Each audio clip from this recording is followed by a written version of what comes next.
পাঁচ দফা দাবিতে শিলিগুড়িতে ডেপুটেশন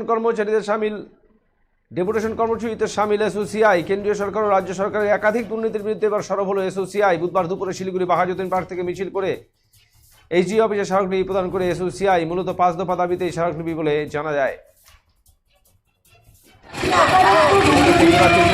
বেকারি, জাতীয় শিক্ষানীতি, কৃষিনীতি, দুর্নীতি সহ আরো বেশ কিছু অভিযোগ জানিয়ে স্মারকলিপি দেওয়া হয় এদিন এই মিছিলে অংশগ্রহণ করে এসওসিআই এর সদস্যরা।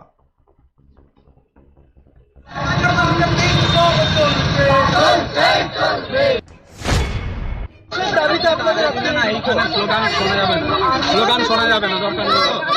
জাতীয় শিক্ষানীতি বাতিল করতে হবে, বিদ্যুতের বাসুল কমাতে হবে এবং যেটা স্মার্টফোনের মাধ্যমে যে বিদ্যুতের সেটা বন্ধ করতে হবে। কৃষকদের এমএসপি চালু করতে হবে এবং যে দুর্নীতি, যেটা আকাশ ছোঁয়া দুর্নীতি কেন্দ্রীয় রাজ্য সরকারের, সেটা বন্ধ করতে হবে। নারী নির্যাতন বন্ধ করতে হবে।